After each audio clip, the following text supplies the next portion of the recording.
Good morning and happy Friday, everybody. Welcome back. Thanks for joining. This is the Spin Zone. I'm your host, Spin Doc. Thank you so much for being with me here on behalf of the Daily Bread Network. And it is a Friday. It's a Friday, and oh my, are there some pitchers today? There is a huge slate today. So I'm going to cover three on the show. Obviously, as always, if there's any that you want while you're watching, please feel free to drop it in the comments. I'd be happy to give any general thoughts I have. It took me a while to pare down my list today and be on another show later today that most of you know, but I'll tell you all about it here too. Talk about more guys. So we got tons of content, tons to get to. But before we do, I want to, obviously, we always do this. I always do this. What was our lessons from yesterday? What were our learnings from yesterday? What can we take forward going into the weekend and into future days? So, couple things. Number one is on the 8.5 lines. I talked about it with Cole Reagans yesterday. I said, if you're playing it, you have to play the over. There's no other way. I'd be lying if I said I didn't myself. And I also said, I said a couple times that for an 8.5 line to hit, virtually everything needs to go right and almost nothing can go wrong because that is just such a high number of strikeouts. And lo and behold, that's exactly what happened. Reagans just didn't look right from the start. He looked okay in the first inning, but picked up some strikeouts on his breaking stuff. He just wasn't able to plant to get that extra zip on his fastball to blow it by guys as he has been. He ran it up to 95 a few times, 95, and I think maybe hit 96, but this is a guy who's ran it up to 97, 98. And you might not think that it's a huge difference, but that extra mile per hour can matter. Kind of got tossed around a little bit before he got pulled in the third inning with groin tightness. Hey, those are the breaks. Those happen. Could he have still hit the prop? I mean, he was at almost 60 pitches and he had 4 strikeouts, but it's the Rockies. So he very easily could have rattled off 3, just bang, bang, bang, and then gotten 2 at the end, whatever. It is what it is.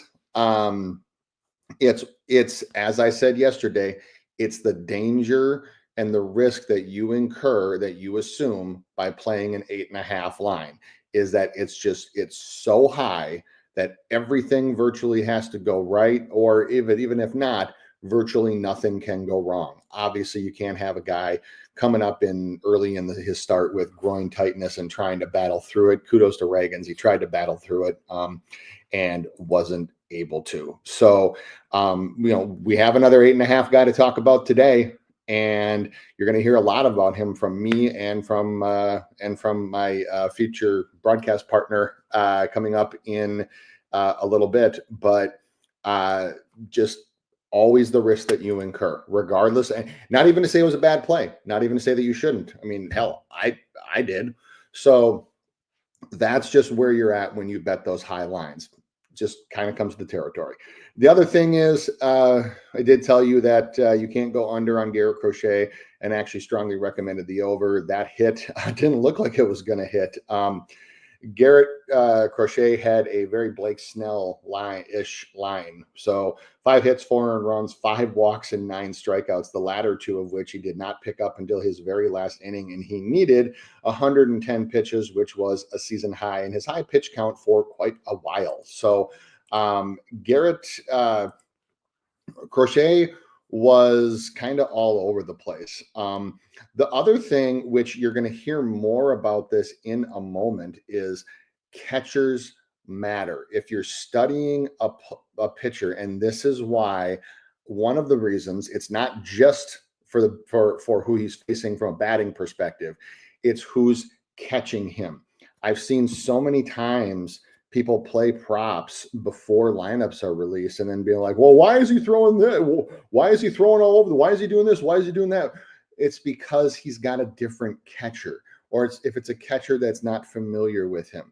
Those things matter so much, and you don't know that until lineups are released. So I know there's a group of people that love to bet lines early, right when they come out, CLV and all that. I will tell you, in this game, CLV doesn't matter as much.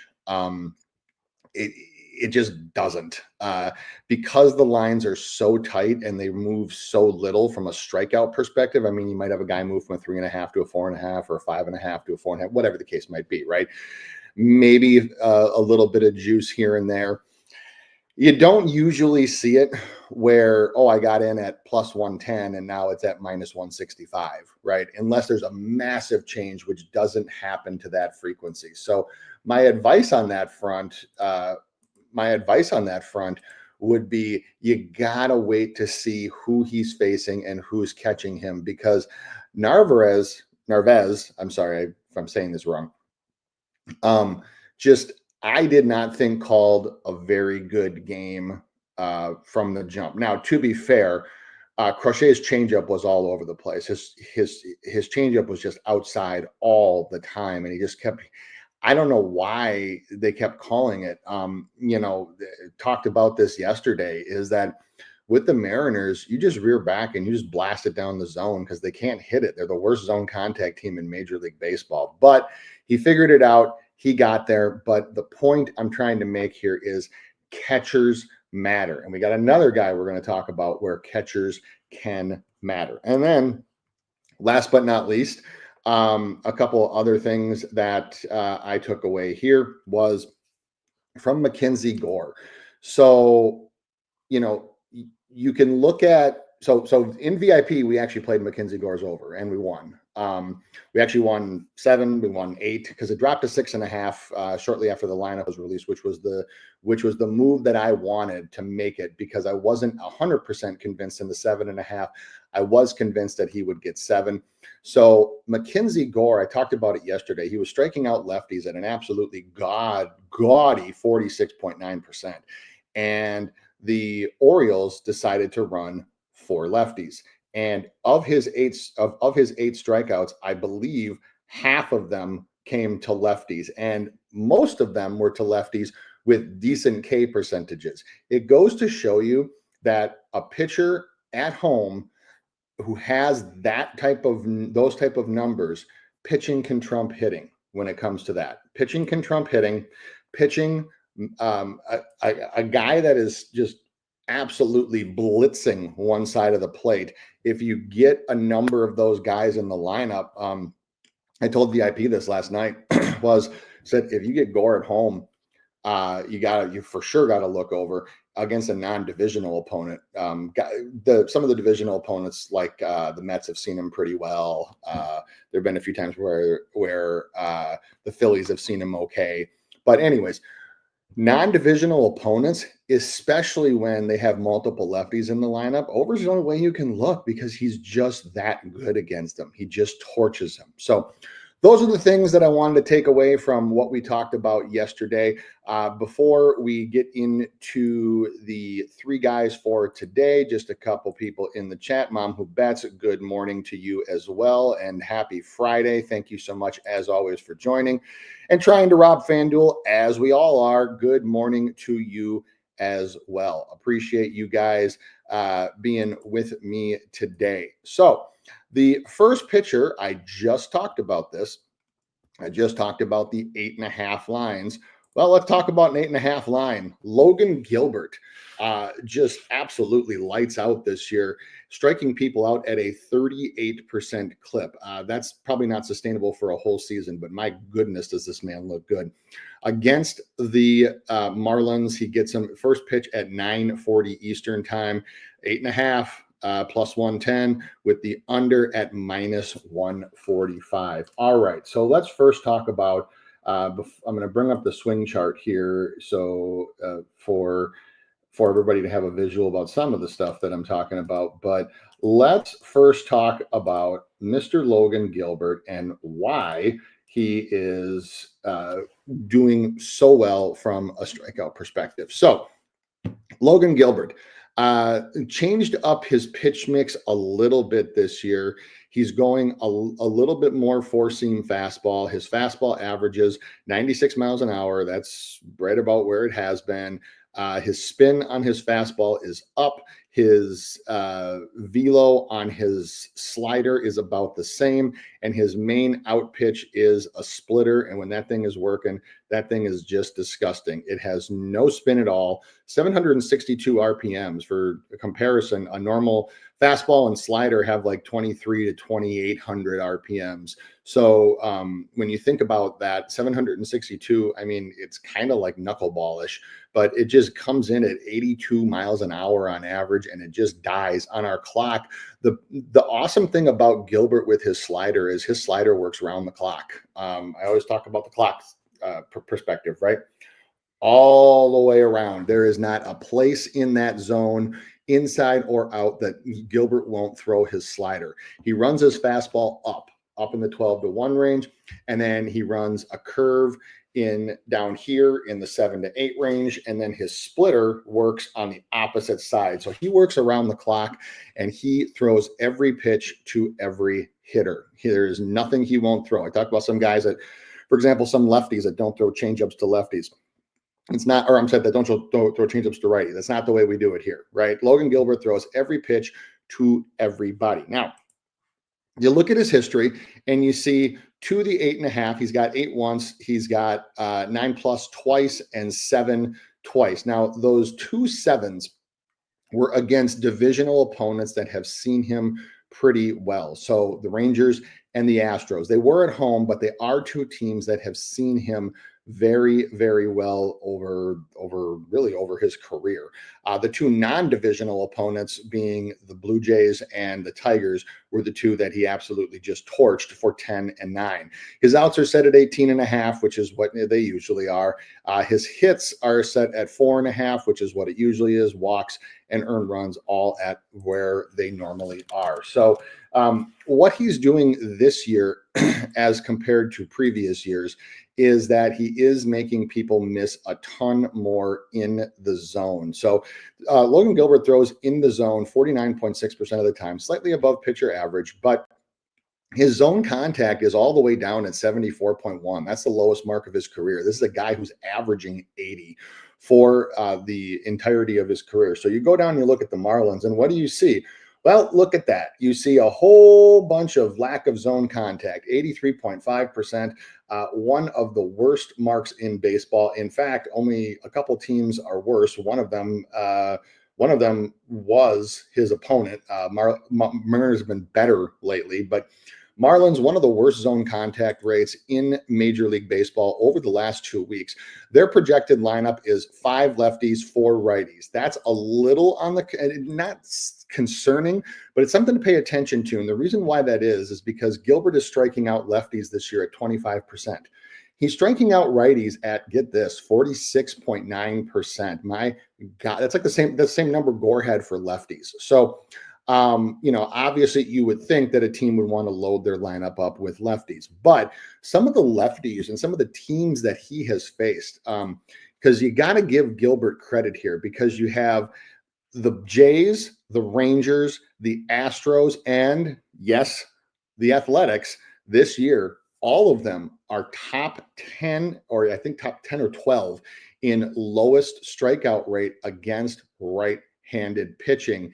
And he's averaged 8 strikeouts against those teams. So division teams that have seen him well and that don't strike out against righties. And he still has torched them. He's still blowing them away. So now he gets the Marlins, who are terrible at making zone contact.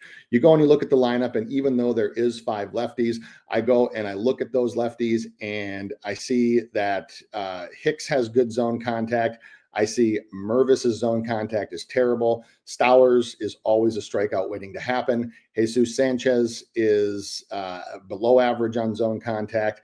And Xavier Edwards, who probably will, well, I'm sure will bat lefty, is above average. So of the lefties that are in the lineup, it's half and half. So really the only 2 spots in this lineup at present time that I'm concerned about him potentially not being able to get would be Jesus Sanchez and Liam Hicks. Other than that, there really shouldn't be an issue. And even with Xavier Edwards and Liam Hicks, because you even go look at Jesus Sanchez as the one guy he's faced in this projected lineup, and he's gotten them 2 out of 6 times. So you would expect to strike out from there too.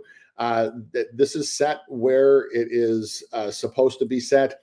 I expected an 8.5 for this one, or I expected a 7.5 with stupid juice. But if they did 7.5 with stupid juice, I think they'd be very, very overweight on the over, because people would be lining up to put that juice down. Because I was talking with Sharpie about this yesterday, about like we were kind of going back and forth about like playing juice plays, and do you do it or you not? And really what it comes down to is your confidence level in that, because you don't pay juice when you win, right? The juice gets refunded back to you. You only pay juice when you lose. And so depending on your confidence level, there are plays that I'm willing to pay up juice for. But for this one, we're getting plus money at the 8.5. I think if we're going to get this projected lineup, that is probably where the line should be. Over is the only way you can play this. You just, please don't do yourself and your wallet a favor, and don't risk minus 145 juice on an under for a guy that has just been absolutely torching some of the lowest strikeout teams in Major League Baseball. Just don't do it. If you're going to play it, you do one of two ways. You either play just the over 8.5. I would look to probably do that. Edwards will be in the lineup. I would look to do that if potentially Liam Hicks is out. I might even still be willing to do it if Liam Hicks is in, because Liam Hicks's chase contact, while he makes contact in the zone, his chase contact is poor, 47.6%. And now he does chase below league average, but Gilbert has been the master of getting people in 2-strike counts, where he's got a near 50% strikeout rate when he does. So he's almost also got a 50% strikeout rate when he gets people in pitchers counts. So you can expect a lot of that tonight, just because of the Marlins' lack of contact in the zone. So he can use all of his pitches, go around the zone. And you also have a number of Marlins hitters in the projected lineup that have just gaudy whiff percentages to a slider, which is one of his best pitches that he throws around the zone. So it's over 8.5, and take the extra risk at the plus money. Or you can, I would for sure wait for a lineup no matter what. But what you can also do is right now you can get 8+. It's at minus 165. So you can hitch that to something else that you like, maybe take another guy down that you like and get some plus money on that one. I don't even know that I would need to go any lower, just because there's 10+ strikeout potential in this lineup. There's 11+ potential strikeout. Depends on how they're organizing it. I don't really need to see an umpire for this one, because of the Marlins swing metrics are just that poor. The other thing with the Marlins is a number of other guys in the lineup. Chase, you can see their chase rate here, 33.6%, which is significantly above average. It's one of the worst in Major League Baseball. And their chase contact is up there, but they got a number of guys. It's very top and bottom heavy. So you look at the Marlins on like a scatter plot, and you see about half their lineup that is about 7 to 10% or more over league average in chase contact, and the rest of them are just hideous. The rest of them are just god awful. I talked about Mervis, 42.6%. That's horrible. I talked about how Liam Hicks is poor. Then you got a few like Stowers is at 47%. You just absolutely horrible chase contact. So it's very top and bottom heavy. So I say all this to tell you that there's strikeouts to be had. There's all these. There is definitely 9+ potential here. So it really depends on what you want. Do you want to have more safety in your play and pair it with something else and have more risk that way? Or do you want to just say, nope, damn the torpedoes, Logan Gilbert is going to murk these guys? He certainly can. The numbers are there. So it's over or nothing. just please do me a favor. I'll repeat it one last time. Do not pay minus 140 juice for an under for this situation. It's just, there is just no value in that. I would actually, honestly, I would rather I'll put it this way. I would rather put a half unit on Gilbert to get 10 plus than I would to pay minus 145 juice for under 8.5 in this situation. Marlin swing metrics for the stuff that Gilbert throws is that bad. So that's Logan Gilbert. Before we go to the next one, a couple got people join. Roger, good morning. Appreciate you. Crochet, yes.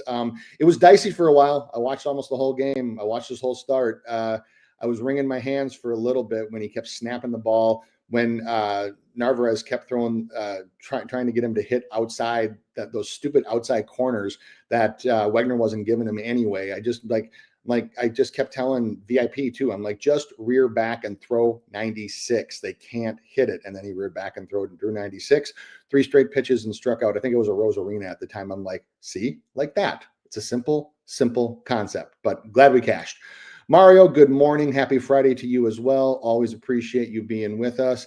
And Roger saying, yep, only pay juice if you lose. X in my tomb. So you do. You only pay juice when you lose. Now,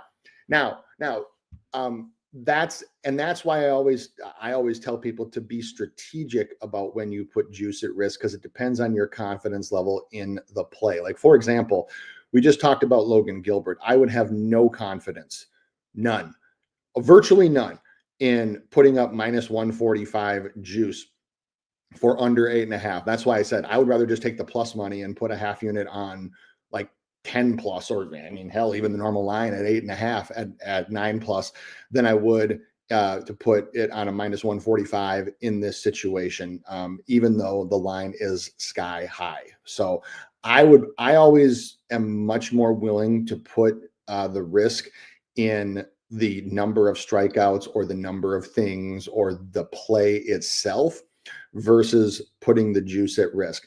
I will put juice at risk. I've put up to minus 150 at risk so far this year. I've only done it a few times, but it's when it's strategic and when I think that the overall win percentage of a play in that situation is going to exceed the break-even win percentage needed. I can tell you more about that at a later time. So we got another pitcher to get to, and it goes back to one of the points I made where what did we learn yesterday?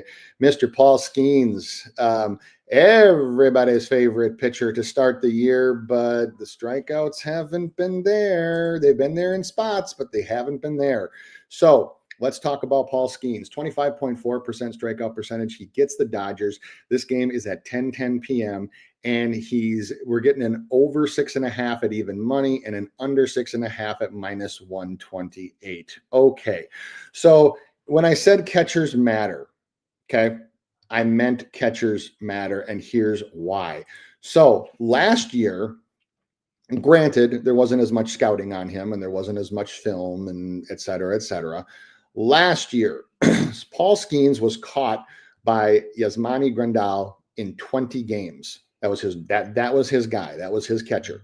Catcher knows what he likes. Again, the catcher knows what you like on the 1-2. Okay, I see that he's laboring a little bit throwing his slider, so I'm going to call more early fastballs. Whatever. The catcher is almost like the quarterback there on the field. Yes, it's the pitcher's job to throw it, and yes, it's the pitcher's job to snap the pitch over to get the guy out. But the catcher is so important. So Yasmani Grandal caught Skeens in 20 games last year. Skeens had a 33% strikeout rate against all teams in those 20 games. This year, Grandal obviously hasn't caught Skeens at all. He's not there. And now he has been caught by 3 different catchers in his 6 starts. And in those starts, Andy Rodriguez has a 25% K rate in 3 games. Henry Davis has 21.7 in 2.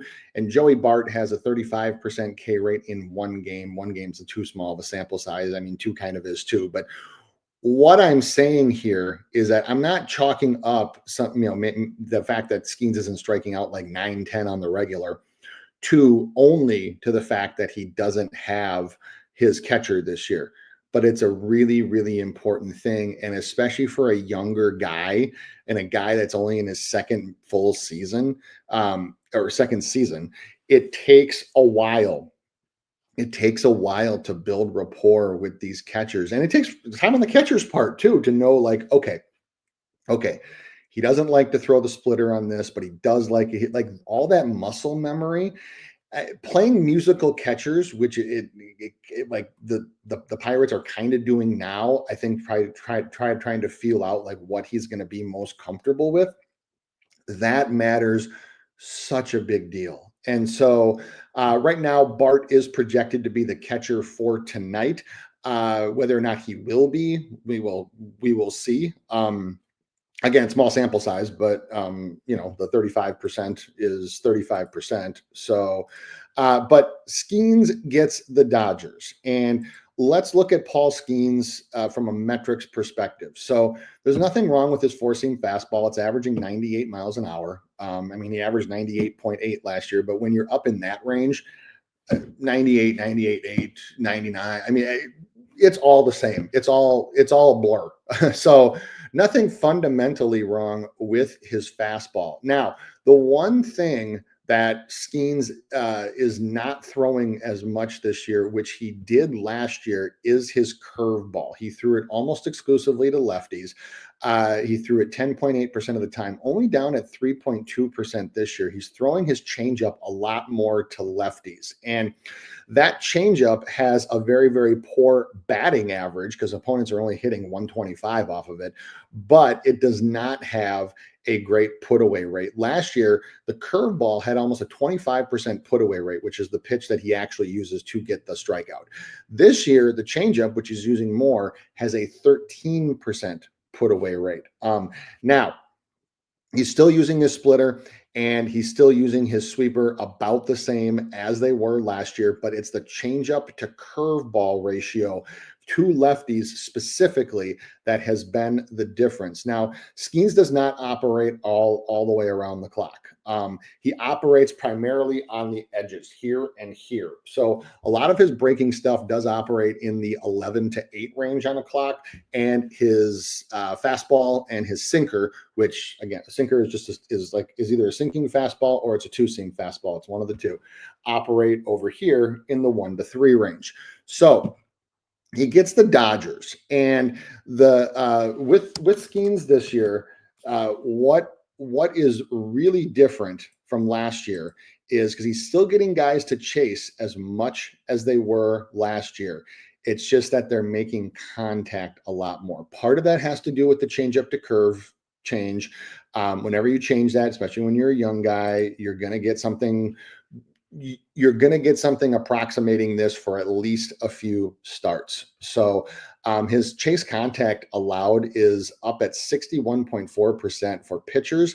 That's significantly above MLB average. So he's not getting guys to miss when they chase. So we go to our swing chart and we look at the Dodgers here, and we see that one, they don't chase that much to begin with. And two, they make contact when they do. They make a good amount of chase contact. Now, right now, their projected lineup is 5 lefties and 4 righties. Skeens is striking both out at right around 25 to 26% this year.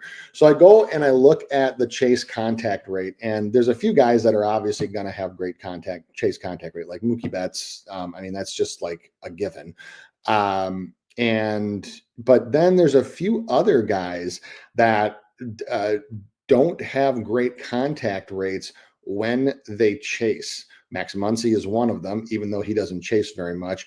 Freddie Freeman's is down this year. Freddie Freeman, I personally, and I've heard this from a few people, I think he's still more hurt than they're saying. I think he's still not 100%.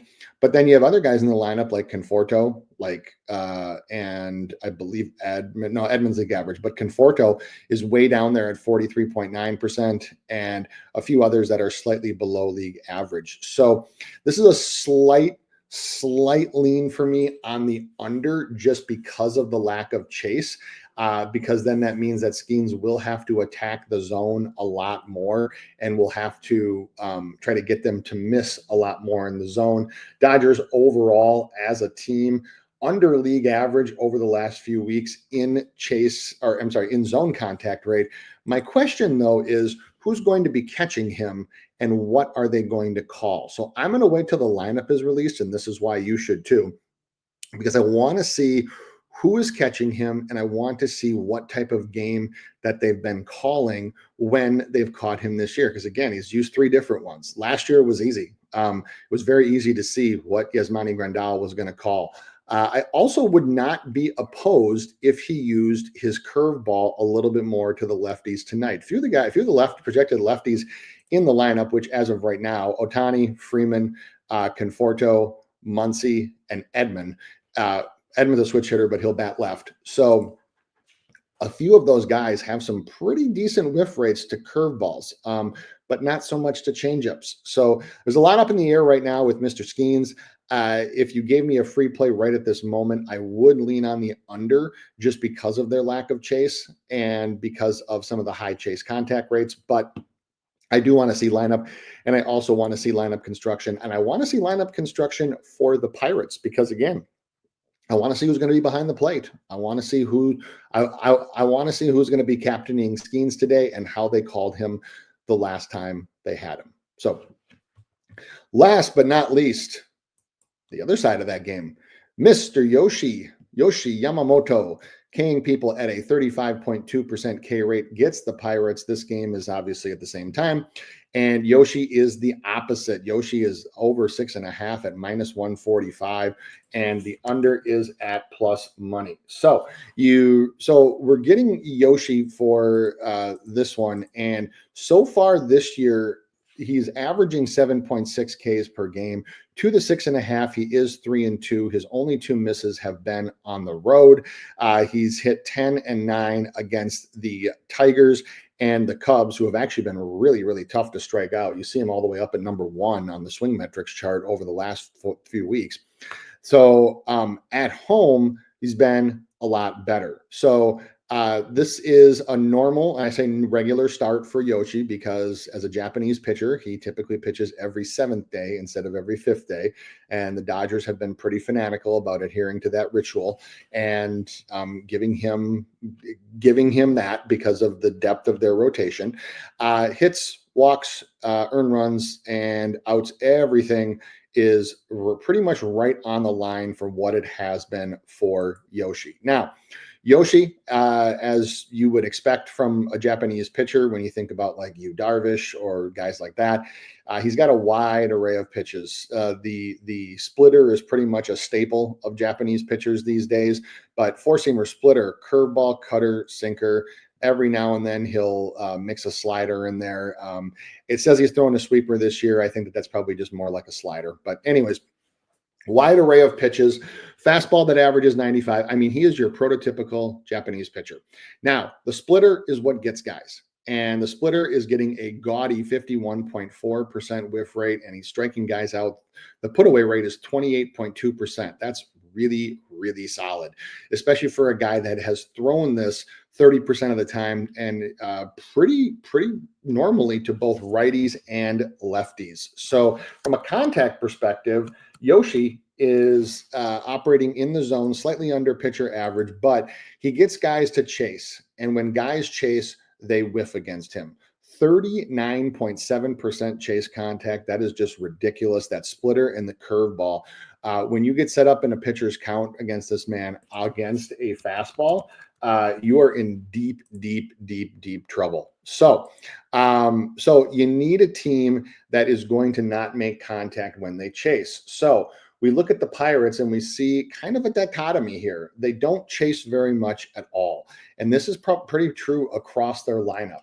But they make horrendous contact when they do, to the point of, because right now this lineup is projected with 4 lefties, 5 righties. Yoshi strikes them out about the same for each side of the plate.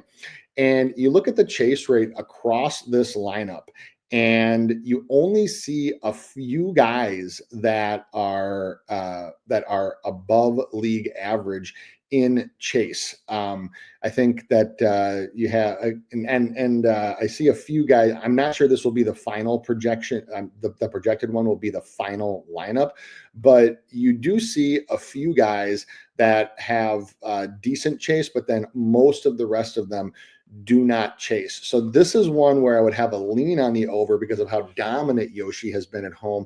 But what I need to see here is I need to see final lineup and final lineup construction. This is also a game because neither team chases that much. You can see here the Dodgers are down at 29.1%, and you see that the Pirates are at 28.8%, both teams in the top 5 over the last few weeks and for the season in lack of chase rate. This is why lineup can matter because and this is also why umpire can matter. So where I talked about how for Logan Gilbert, because the Marlins swing so liberally and don't make contact when they do, the umpire matters a little bit less. Umpires matter more when you get teams that don't chase and teams are going to take pitches and work counts. So I want to see who the umpire is going to be. I want to see the final lineup construction, but this is a definite lean on the over here. I'm not sure that I'm too jazzed up about paying minus 145 for it.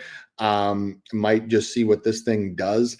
If I get the right lineup and I get enough chase in this lineup, even just guys to chase, because again, in situations like this, pitching can trump hitting, especially Yoshi at home.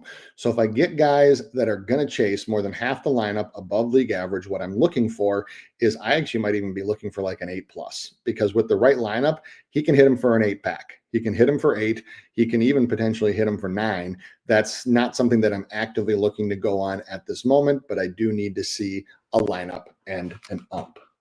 So that's where we are with Yoshi. So yesterday, some of our other looks that I gave, if you took the White Sox, I told you that my Twins couldn't sweep.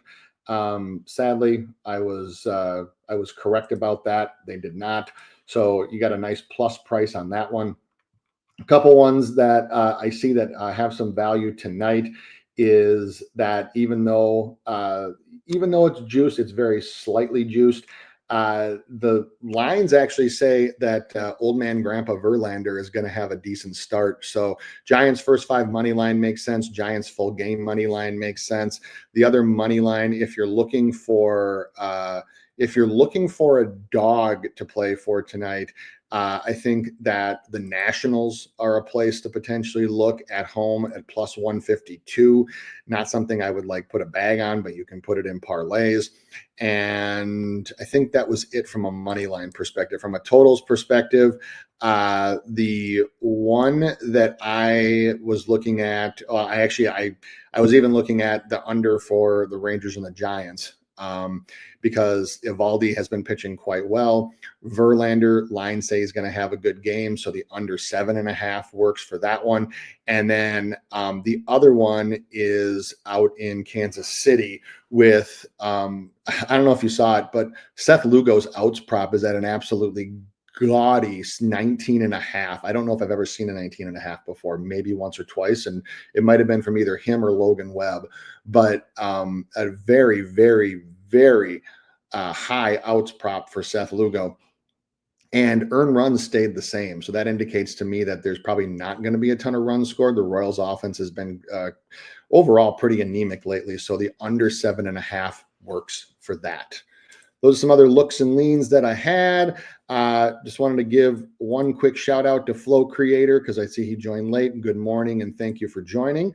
And last but not least, before we get off here, is if you want more strikeout prop info, you want more analysis, you want to hear me and Sharpie talking about strikeout props, you can join The Balking Dead at 1 p.m. Eastern. I'll be on live with Sharpie. We each will have 3 pitchers that we will be talking about. I am finalizing my list as soon as this show is over because I just got his.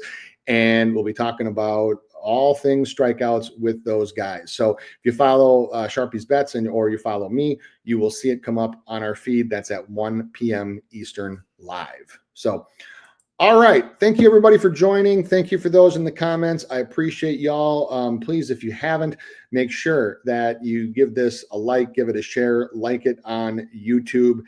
We appreciate the love. It helps us get the word out and get out more in the algorithm. So we really, really do appreciate it. Give us a like, give us a subscribe. So best of luck if you're tailing any of the stuff that I gave out today. And I will see you at 1 p.m. Eastern with Sharpie. If not, I will see you tomorrow.